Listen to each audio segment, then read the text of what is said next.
Thank you, Amra. I'm so excited to be here today and to share with you a little bit about the Personify Leadership model and emotional resiliency and how that can impact us as leaders around the world. So, our model, Personify Leadership, our company's been around for around 13, 14 years now, and when we decided to build a leadership development course, we really wanted something that was interactive and very easy to remember. We wanted it to be very sticky. So we use the metaphor of the body. And if you see this logo that is on our screen right now, these are all the competencies that we teach in our course. And in the mind of a leader, and that's where we talk about emotional resiliency. So we start with the heart of a leader, and then we literally work our way around the logo clockwise as we teach our course. And so, and what we love about this is it really does help us understand that leadership takes a lot. We can't just be skilled in one competency and be effective. We've got to have multiple skills and multiple competencies. And so we have lots of different ways to engage with us. But today I really wanted to share with you a little bit about emotional resiliency, how it can help us, what are our stress triggers, how does it impact the way that we lead. And we're so excited that we've partnered with Comparative Agility to have an actual leadership assessment. So you can either scan that QR code or reach out to Amra and the team at Comparative Agility to learn a little bit more about this particular competency and around leadership and how we can measure leadership and to make sure that we're being the most effective leaders that we can back in the real world. So what we love about leadership training and having leaders want to be better people manager, better leaders out there in the world is that it just helps us understand what it takes to be a leader. It takes a lot to be a great leader. So in any of our courses, and today included, we provide information for you to develop some key skills and practical how-tos on how to lead others effectively. So you know what I like about any type of assessment tool as well as any type of going inward kind of training is that you get a greater appreciation for where your skills already are, but then you also get a little bit of insight into your development areas. Where do you feel like you could probably step up and maybe do a little bit better? And we do ours through a very comprehensive and very diverse approach to leadership. So our courses are very engaging, today included. And so I can't wait to dive in and really share with you what we really do cover in our program. So today's presentation is going to be a lot of the content from the mind of a leader, and then again we cover all 8 competencies in our program. But what I really want to dive into today is really talking about emotional resiliency. What are your stress triggers? How does it impact the way that you communicate and lead? And so at its core, we're going to talk about how to be a leader who is an emotionally resilient leader. So now I have worked with Comparative Agility to, during this presentation, there's going to be a big blue dot that is going to flash on the screen of just 2 people that are viewing right now. Now, if this is you, you get to give a little mini presentation at the end of this session. So I think around 8 minutes or so in length. It's got to be creative and interactive, and you'll have to, of course, use the time available to you throughout the session in order to do it.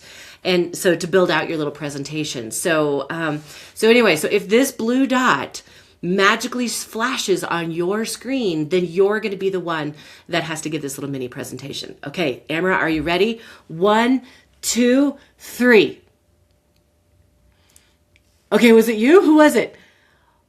Okay, we're just kidding. That technology is really not possible, and I probably just really freaked out Amra because I didn't tell her I was doing this ahead of time.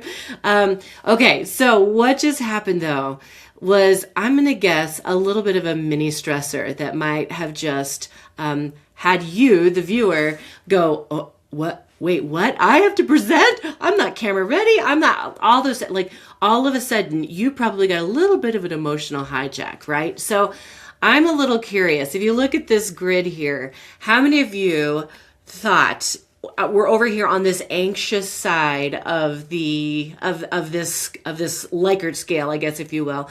You were like, oh my gosh, not me, please don't pick me, right? And so you were a little bit freaking out, or maybe a little bit on the anxious side.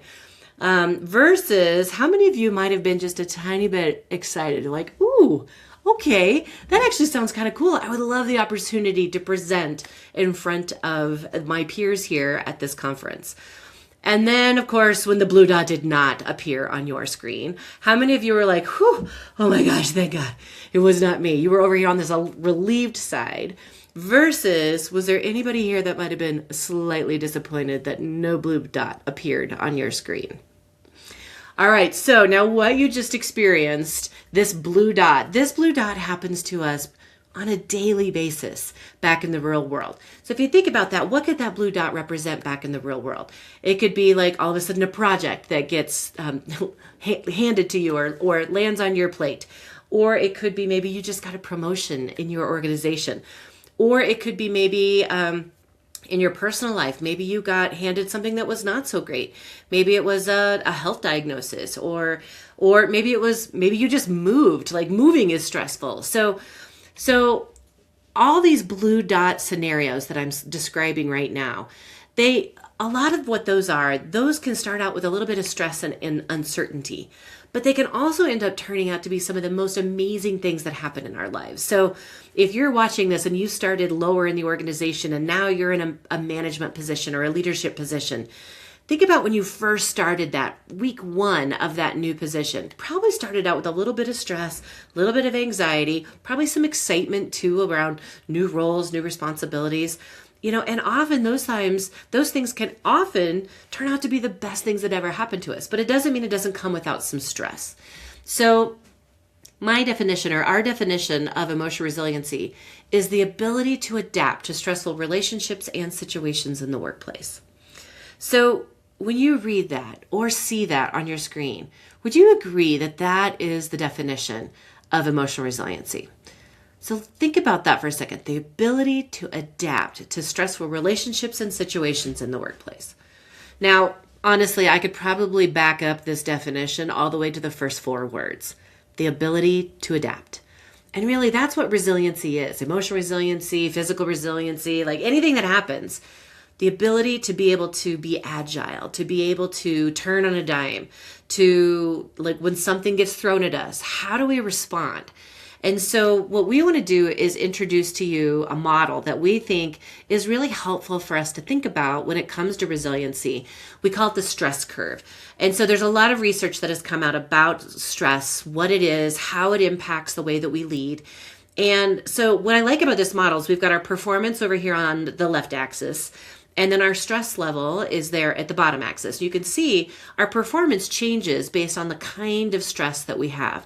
So too little stress over here on the far left in the green, if you think about what it looks like in this particular zone on the stress curve, is our performance is a lot lower because when there's not any pressure to get anything done, then our performance can actually be really low. So some words that I would use to describe this zone might be complacency, boredom. I know if I'm ever in this zone, this is when I can start to procrastinate a little bit. It's like, I got time.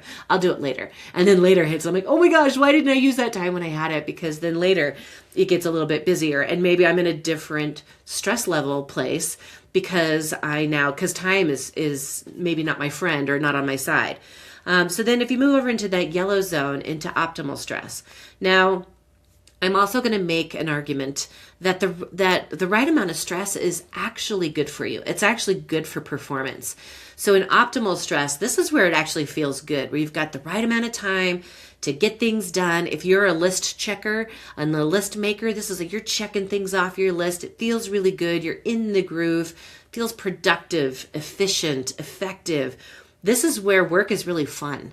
Like we all spend a lot of time at work. So let's make it to where it actually feels like I'm accomplishing something really well. You can see our performance is really high. But then we move over into this too much stress, into that orange zone. And you can see now our performance really starts to slide a little bit. And so some words associated with this zone might be, now I'm starting to hit overwhelm. I'm starting to get anxiety a little bit about things I'm not getting done. Maybe I'm getting things done, but I'm like pushing it at the 11th hour and I don't have the right amount of time, or I don't have the right resources, or I'm starting to lose a little sleep at night because my to-do list now is getting longer and I don't have quite the time to get things done. And then, of course, then we slide over here into the danger zone. The danger zone is where we can absolutely be utterly paralyzed to use some of our resources because we hit complete and total exhaustion. This is where like we sometimes are like, I have so much to do, I don't even know what to do first. So sometimes I do nothing. And so in the danger zone, you can see our performance is really low because we've hit that level of burnout that is really unhealthy. This is where sick days start to come into play, and where really it can start to impact our physical health if we live in the danger zone for too terribly long. So what I love about this model, and especially if you've kind of deployed something like this throughout the entire organization, is it gives a foundational language and kind of putting some words to stress. So if optimal stress is our good stress, the other three, that's where bad stress creeps in. Too little stress, that's actually also bad stress because there's no pressure to actually get anything done. Optimal stress is the good stress. That's where we have the right amount of pressure to get things done and it feels really good. But too much stress and danger zone, that's where the stress can be really bad. And when you hear someone say, oh my gosh, I'm so stressed out, usually those are indicators that they are in the too much stress or in the danger zone on this particular model. And so what I like about this, if we're using it as an organization, is when we do go to present new projects or tasks, or we go to delegate something to someone, we could say, okay, where are you at on the stress curve right now with your current workload, with things that you got going on? People say, whoo, you know what? I'm already in too much stress. I feel like if I take on anything more, it's going to push me into danger zone. It's like, okay, all right, that's great to know. What could we do to pull you back into optimal already with your current workload? So it just gives some nice foundational, a visual to stress that can be really healthy for teams if you choose to use it. All right, so now viewers, what I want you to do is, this is going to be an interactive session. So what I want you to do now is grab a quick piece of paper and a pen. And what I want you to do is I want you to think about what are 4 or 5 current stressors that you have going on currently in your life. It could be at home, it could be at work. Just go ahead, and I need you to write down 4 or 5 different things here, because there's going to be a little moment of self-discovery when we come back to this list a little bit later. So grab that pen and a piece of paper and jot down 4 or 5 current stressors that you have going on right now.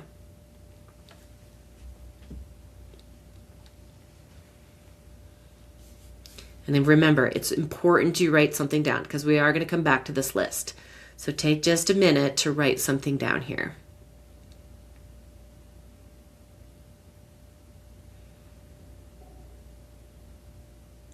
All right, I know that wasn't very long, but in a virtual setting, I don't want to lose you either. So all right, you can keep writing those down as I advance to the next slide.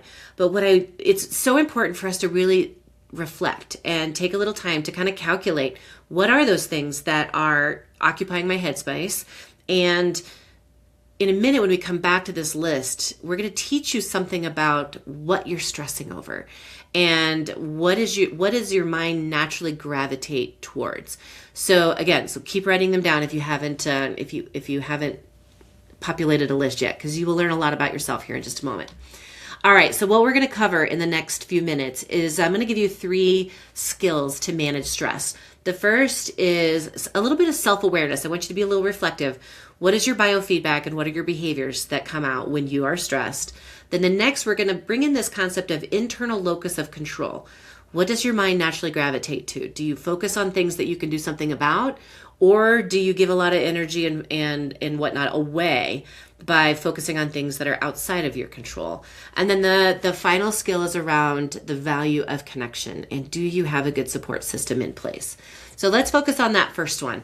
So managing stress and self-awareness. So each one of us have unique biofeedback that when we feel stress, we start to feel it somewhere in our body. And really what that is it's, when our amygdala gets hijacked, when we get stressed out, it sends signals to specific parts of our body, and each one is unique to each individual. So mine's going to be different than yours. So it's helpful for you to know what does your body do when you get put under stress, because that's your first line of defense against stress. It's like when you can recognize it in your body, then you have choices. You can do something with it. So some people, their brain starts to shut down a little bit. They get a little bit less capable of problem solving or thinking straight. I have a friend of mine who she gets this red rash that starts to crawl right up her neck, and she hates it because everybody can see it. And so some of us have visible biofeedback. Others, it's a little bit more internal. So that whole, I have a muscle across my back that just seizes up or starts to get really tense. And so like I can just tell it, even just sitting here at my computer, I can start to tell when that muscle is really starting to feel a little tense. Some people get short of breath. Some people, I have another friend of mine, he's bald and he sweats and he hates it because then all of a sudden like bloop, bloop, bloop, like he gets these little water droplets that just form on his head and then they just start pouring down his face. And again, he hates it because everybody can tell. And he goes, for me, he goes, I'm just a little stressed, but what I don't like about it is it makes me look weak. He goes, and it's, that's just my body's response to stress. And so when you do feel those things coming on, you have choices. You can do something in the moment there. So one important thing to think about, though, in our biofeedback, though, is our biofeedback we cannot control. Unless you're like the Navy SEALs of the world. Now they undergo like really specific training to learn to control their biofeedback. But most of us are not Navy SEALs of the world or of leadership. And so we can use this to our advantage if we know what it is, we start to feel it coming on, and then we have choices. We can do something with it. So biofeedback we can't control. However, our behaviors, we totally can. So if you think about this, what are those behaviors that come out when you are stressed? So some of us get really short, like with our communication. Other people, like they might get really quiet. You might have the silence treatment that you give to people. Other people, they get a little bit more reactive and whatnot. And so for me, I have this, I do start to get a little bit more shorter, a little bit more pointed with my communication when I'm really stressed out. The other thing I do, I have a nonverbal, I have a behavior that I do that my grandmother, when I was a kid, if she ever pointed straight at you, you were totally fine. But if you got the crooked finger and this side stance, and she started to talk and like her eyes would get real big, like we called it the hook when I was a kid. And so anytime any of us like started to see grandma do this, we're like, oh, you're about to get the hook, right? Like, so we totally made fun of my cousins, or any of us that were getting the hook. And as a kid, I always swore, oh my gosh, I will never do that when I am a grown up or whatever. Oh, but I will tell you, guess what? The hook is alive and well in me sometimes. And I dislike it greatly because it's really kind of an aggressive, gross visual. And so, so if I start to come at somebody and I'm like really I don't like it at all. But I have really good self-awareness around when the hook is starting to come out. And so the gift of self-awareness is when you know what your triggers are, when you know what your go-to stress behaviors are when they come out, is that when you start to feel them coming out, you can make different choices. So if you want, you could populate the chat box on what your go-to stress behaviors are. So we can kind of see a little bit of a laundry list of what people's stress responses are and what those behaviors are. So as you start to populate that or think about that and write that down for you to really understand what that is, when I start to feel, it's also the next thing that you need to do from an emotional resiliency point of view is to have your substitute behavior. If you already know what it is, then what is your go-to substitute behavior when you start to feel it coming on? So if I ever feel myself start to pull out the hook, then I immediately put my hands behind my back and I kind of rock as if I'm standing. And then I just kind of start to rock back and forth a little bit. So I definitely clearly there's some energy in my body that I'm trying to release there. So I just have to put that energy somewhere else because this is the last look I want to have. As a leader, it's aggressive, it's gross. That's not the type of leader that I want to be. And when you are people facing, we have to be so aware of our nonverbals as well as our verbals, right? So for you, it's good to know what are your go-to behaviors and what's your substitute behavior. So feel free to go ahead and jot that down for a minute and think about what your what your substitute behavior is so that you have it ready to go. For me, I utilize that hands behind the back and rocking back and forth a little bit to my advantage. Now, if I can buy myself the gift of time, I'll say, you know what, can we come back to this in about an hour? And give myself a little time to think and to then I'll go for a quick walk. I know that it takes 11 minutes for me to stand up from my desk, walk around the building, walk around the block, and get back into my desk. And those 11 minutes are so beneficial. They help me. They help sustain relationships. It helps me not to be, emotionally reactive to things, where I can really kind of think things through a little bit. So helps my body, helps my brain, helps relationships.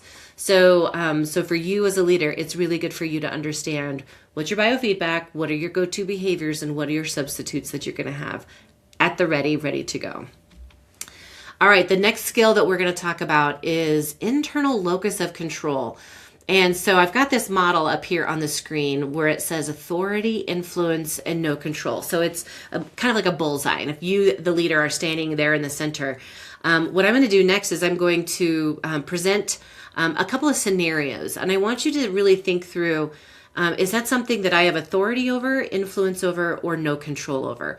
And so you could even point with your finger right at the screen to the different zone that you think this in. Make it a little bit interactive for yourself so you're really, you stay engaged in the presentation as well.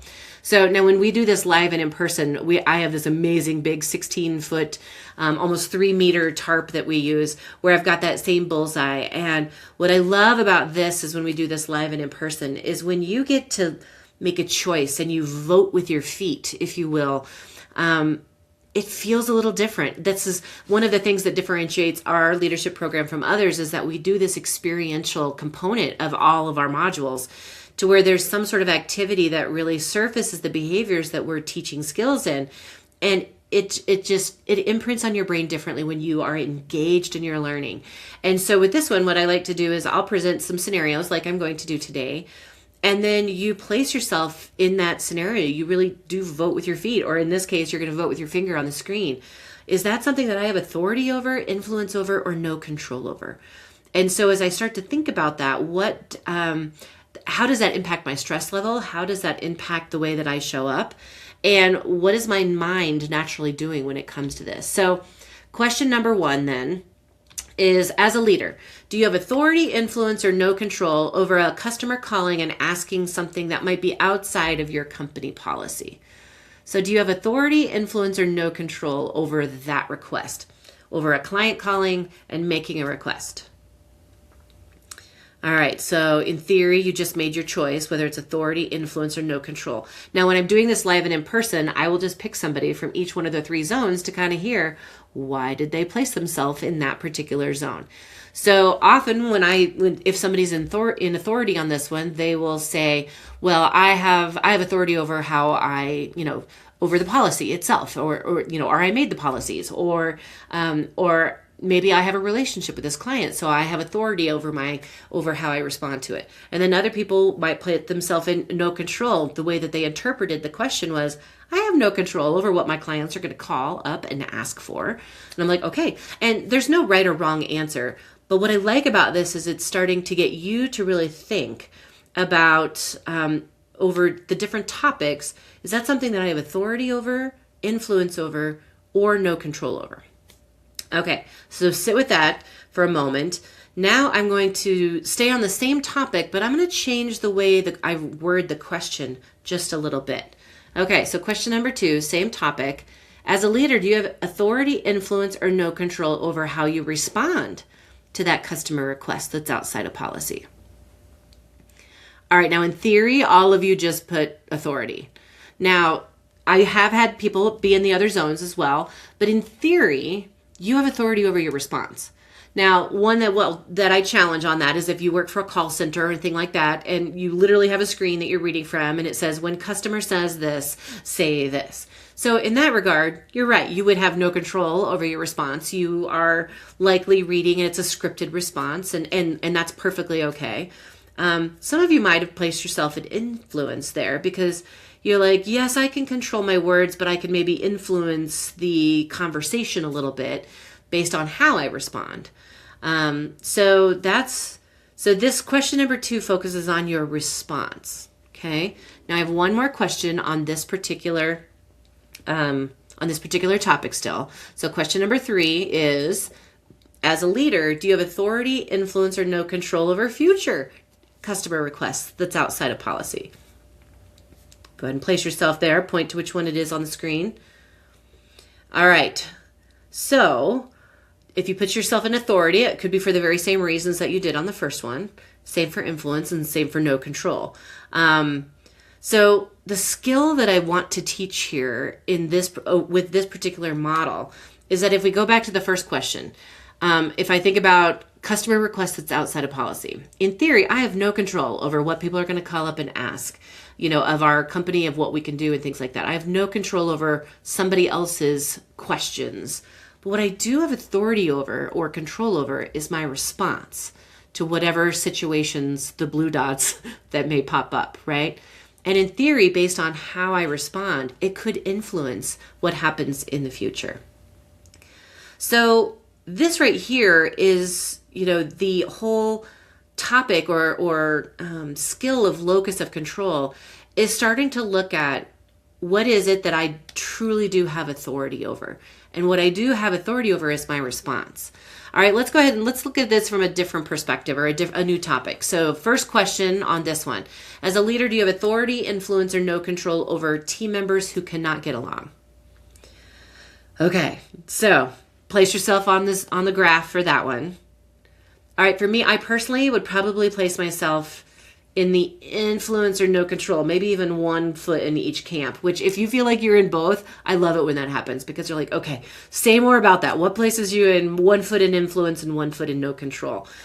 For me, that's probably where I would place myself here is I really have no control over what is happening to where they can't get along, but I can maybe influence it with my words, with my presence, with trying to be a good role model. So maybe I'm influence or no control there.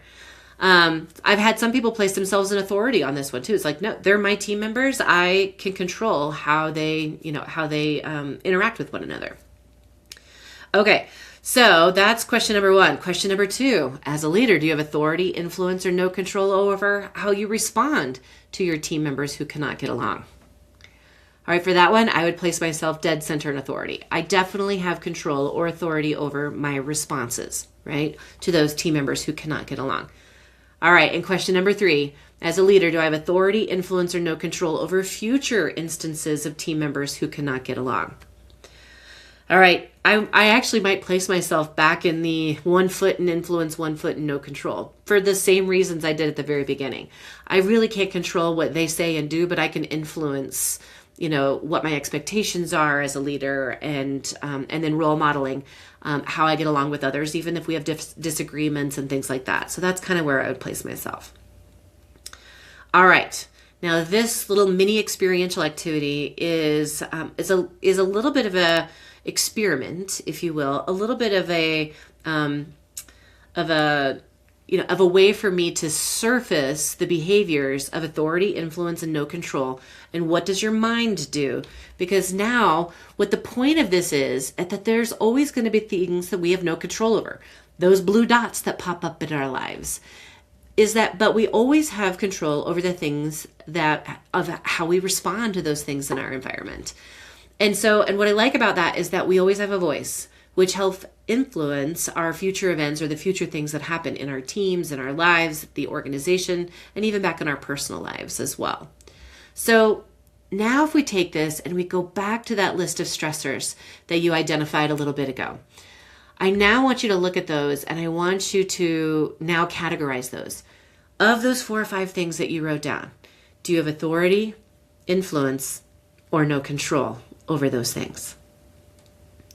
This can be a true aha moment for a lot of leaders as you're categorizing these. Because if you just wrote no control, no control, no control, then this means it can be an indicator that you're a little bit of an external locus of control thinker. Okay, so I'll explain what that means in a minute. But if you just wrote authority, influence, if you wrote authority and influence next to several of those stressors, then congratulations, your stress is in the right place. You're actually spending mental energy on things that you can do something about.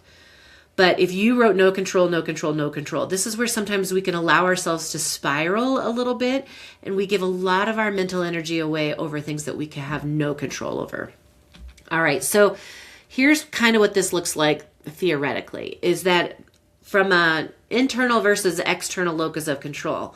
Internal locus of control means I am placing my mental energy on things that I can do something about.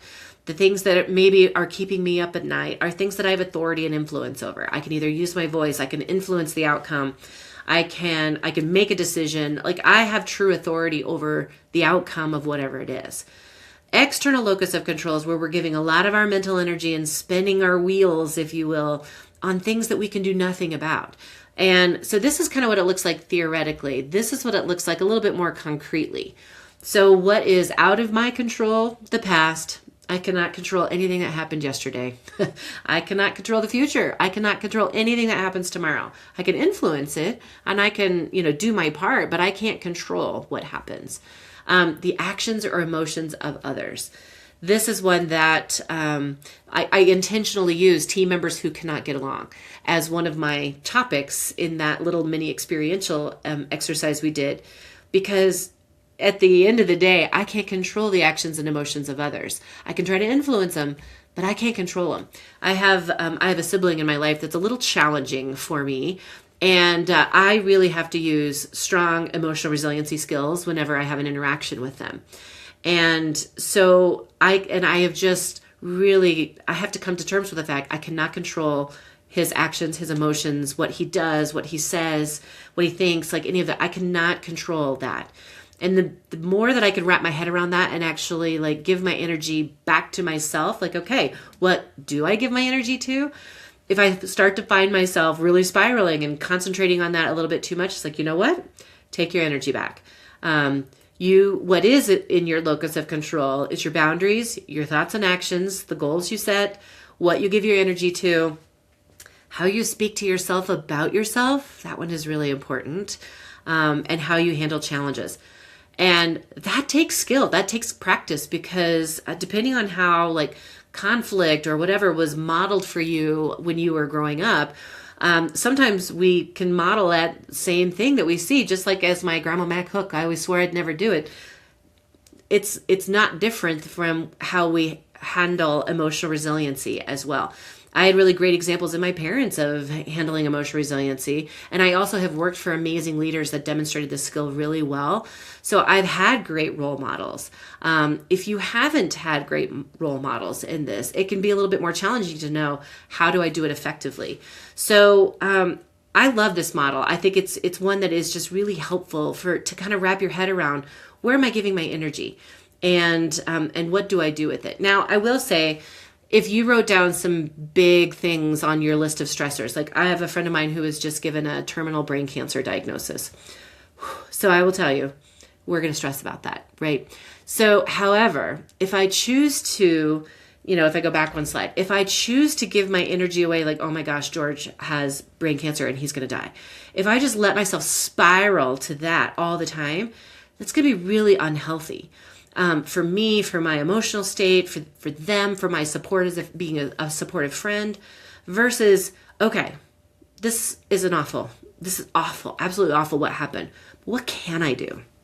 So if I then take that to more of a problem-solving mindset, here's what I can do to kind of help manage a really awful thing that's a big blue dot stressor that will likely push me into the too much stress and the danger zone if I don't manage it well. So what can I do? I can go to doctor's visits and I can, help write down things that the doctor says, because they're not going to be able to remember them in the moment. I can take meals to the family or set up a meal train. I can take kids for the weekend. There's a lot of things I can do to help make a really big, awful blue dot be a little bit more bearable. And that right there is the difference versus internal versus external locus of control from an emotional resiliency point of view. All right, the third skill that I want to teach in emotional resiliency is around the value of connection. So this is my favorite quote when it comes to connection, and it's by Dr. Brené Brown. And it's around connection. So energy exists between people when they feel seen, heard, and valued, when they can give and receive without judgment, and when they derive sustenance and strength from the relationship. Oh man, isn't that just like the juiciest description of who is in your circle? Who are your 2 a.m. friends? Who are your people that just have your back when life hits the fan? And there's so many like good keywords here, but who are those people in your life that make you feel seen, heard, and valued? Like that is so important for you to understand who those people are when you can give and receive. So it's not always on the receiving end, because if I'm the one that's always receiving, then the other person isn't feeling seen, heard, and valued. Who are those people where I really have these relationship, this connection with them both ways? When you derive sustenance and strength from that relationship. I just think that is the best description of who are those people that really are in your life that help you when life hits the fan. So think about who those people are for yourself, but then also what I want you to do is think about your team. Who are the people that you lead, or the people that even your peer levels? Do you have anyone on your team that is showing some stress behaviors? Maybe their bad stress behaviors are coming out. Or do you have someone on your team that, is in that external locus of control mindset? I had one team member one time who, like, anytime anything would happen that was not in the norm, right? Like, oh my gosh, this happened. What do we do? Oh my gosh, this happened. What do we do? And so, like, when I start to hear key pattern phrases like that, then I'll start to say, okay, that happened. What do you think we should do? And that goes from the, oh my gosh, the sky is falling, to, okay, this happened. What do we do with it? So the external of the, like, oh my gosh, the panic, the blame, all of those things, versus the, okay, what happened? What do we need to do differently to where this doesn't happen again in the future? How can we manage whatever this crisis, this thing is right now? That's internal locus of control. So if you have someone on your team that is like that kind of is that, it's like, well, that's not my fault. It's somebody else's fault. Like, okay, well, if we didn't like that, what do we need to do differently to where that doesn't happen in the future? And how can we, like, go from it's their fault to, like, how did we contribute, or did we contribute to that? What can we do differently to make sure that doesn't happen again in the future? So emotional resiliency, that also starts to tip into accountability, if you will, which we teach accountability skills in our Feet of a Leader, how to walk the talk. And so making sure that we're holding ourselves and others accountable. So I think resiliency and accountability really do go hand in hand together. All right, we like to end this module with a case study. And what I like about using case studies in any skill that we teach is I like for there to be a great example of what does emotional resiliency look like out in the real world. Because it's easy to, sometimes it's not easy to see, it's like, okay, conceptually, what does that look like out in the world? So case studies are just great examples of here's how it shows up. And this one here is a little bit of an extreme case of emotional resiliency, but it's the story of the Chilean miners. So I'm going to advance to the next screen and play the video, and then I have a few questions that I want you to answer for yourself after the video. I want to close with a case study about the Chilean miners. Do you remember this story about the 33 miners who were trapped underground? We use this story to show a positive example of extreme emotional resiliency. Let's watch as Angela Siebele, my co-founder of Personify Leadership, describes this story. A cave-in in the San Jose Cooper mine in Chile trapped 33 miners more than 2,000 feet underground. For 17 days, they had no access to the surface, and when they did, rescue efforts were estimated to take up to 4 months if they were successful. The Chilean miners were given less than a 2% chance for survival. This story has 2 heroic elements to it. One is the leadership that was happening above ground, and the other is the leadership that was happening underground. Once the Chilean government became aware that these men were alive, they launched a massive rescue effort that included deploying resources from all over the world. It was long after noted that the government's willingness and openness to seek outside input made the contributions of other nations possible. And although the real heroes were the survivors, there's no shortage of praise for the companies and the countries that came together to pull off an almost impossible mission. As for what was happening underground, Luis Asua, the shift foreman, was the single most important factor that led to the survival of all 33 men. His leadership in a time of emotional upheaval provided such stability, consistency, and comfort for all of his men. Directly following the cave-in, Luis huddled his men in an area that was no bigger than 165 square feet, while he went to evaluate the situation. And when he came back, he delivered the news directly to his men. He said, "There's a chance that we'll survive, but most likely we'll never see the light of day again."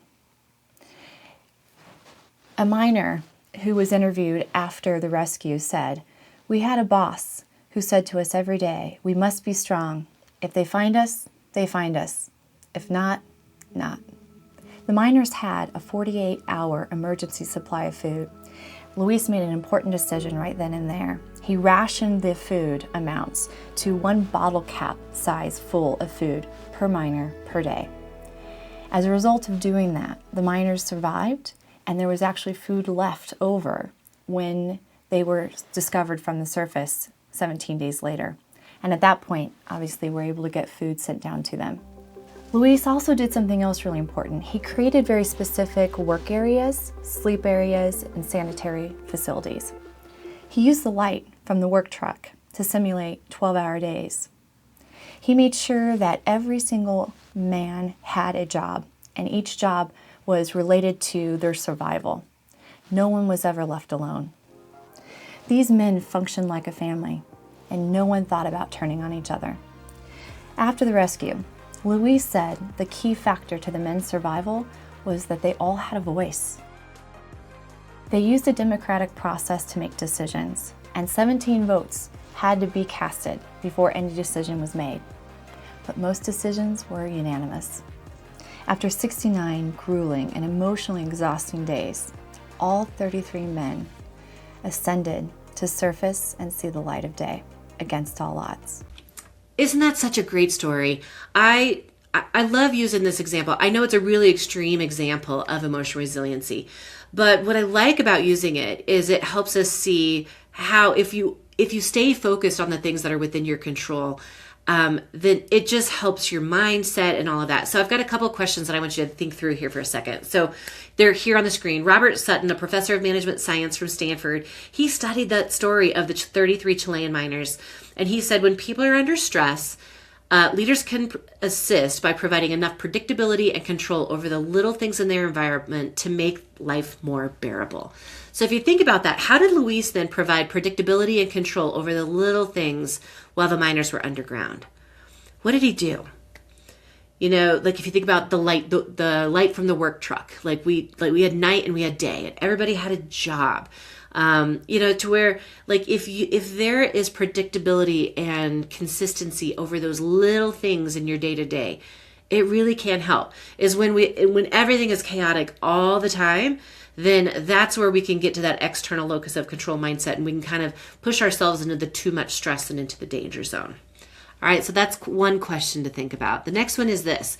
So Al Holland, a NASA psychologist working on the miners rescued, he checked in with Luis and his men daily, and he told a reporter that was covering the rescue, "I fully believe that they will survive. They are hardy and quite resilient." There's our key word there.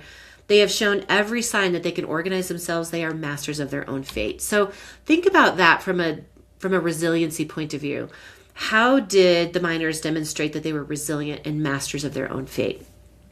So what I liked about this story is the democratic process that they came up with. They always had to have, everybody had a voice. And so if you take that back to the locus of control, or even the influence, the spheres of influence that we did, like that influence, when you have the ability to still use your voice, that can be such a stress relief. That can be such a way to manage stress by using our voice, being able to verbalize. And even if maybe you don't feel psychologically safe enough to say the words to the person that needs to hear them, that's where that value of connection comes in, is if you do have that person in your life that you can go and share those things with, then that's a way to use your voice. And that's a way that can really help from a resiliency point of view. If you don't have that 2 a.m. friend or 3 a.m. friend, then I would highly recommend you hire a personal coach or someone that you can talk to about the things that are on your heart, on your mind, that can really help you verbalize it, because those are the things that will help you when it comes to emotional resiliency. All right, next question. During the rescue, the late Steve Jobs, then CEO of Apple, he sent an iPod for every miner underground. And however, the Chilean government, they decided to wait and give them to the miners as Christmas presents. He said they needed the men to work together, and the iPods would isolate them. Now, these were true iPods. Remember iPods? This was, back in 2009 when we didn't have streaming services as much and things like that. So for me, if you think about how do you feel the government's decision impacted the miners' emotional resiliency? So in a digital society like we have today, we know what happens when someone has a device and they are literally looking like right here all the time. It can sometimes pull us away from the present and in the moment, right? And I also think that music is really personal. It could also be really emotional. So I think that the decision was actually a good one, because it helped him stay focused on the task at hand, even though music can sometimes help relax. But again, because music can be emotional, like what if someone's like, oh my gosh, that's made my wife's song, or something like that. It might have like emotionally hijacked them in a different way. So again, I mean, it's not right or wrong, the decision, and you can feel how you feel about it. You might have been like, no, that would have been great to send it down, and that's okay too. But if we think about that, they stayed focused on the job and what they needed to do in order to survive. All right, last question. So the tool used to drill below the surface broke many times during the above ground team's rescue effort to find and surface the miners. So when the drill bit would break, the miners underground would take pictures and then send them back up so that the engineers could redesign and tweak the devices for the next event. For the next attempt. Now, this was, of course, after they broke through the surface for the very first time. So, if you think about it, they first broke through the surface very tiny with tiny drills, and then eventually they had to make that opening big enough for a person to get through. So once they broke through and they were able to see just a little bit, then that's where they were able to set a camera down and whatnot. And the miners were able to take pictures and send pictures back up. So if you think about that, from a resiliency and locus of control point of view, what do you think that demonstrates? What does their behavior there demonstrate? And in my mind, what I love about this is that they were doing everything in their control, everything in their power in order to help others help themselves, right? So they were that's what they could do. In a really impossible situation, they were doing everything in their power in order to help themselves get out of this particular situation. So I know this is kind of an extreme case of emotional resiliency, but so what I like about this though, from in this particular module and using this case study in this module, is that hopefully it helps us to understand and realize a little bit that, and I hope that you don't ever have to experience something quite as extreme as this. But if we really do focus on what is in our control, what can we do? Where do we spend our energy, our mind, our thoughts, the things that we say? If we focus on the things that we can do something about, that's going to help us be a more emotionally resilient leader. So I hope today in this session you were able to understand a little bit about what your personal biofeedback is, and also understand what your behaviors are when it comes to your go-to stress behaviors, and then have that go-to backup behavior that you've got at the ready. And then hopefully you learned something about your own internal thought process. Are you giving a lot of your energy away, or are you focused on the internal locus of control? And then hopefully helped you identify who are those people that you have those strong connections with. And then also identifying those people on your team that might need some of that same connection as well. So hopefully you learned some ways to be a leader who is emotionally resilient. Thank you so much for coming today and participating in this particular workshop. And I hope you got a few nuggets here that is going to help you go back and be a more emotionally resilient leader.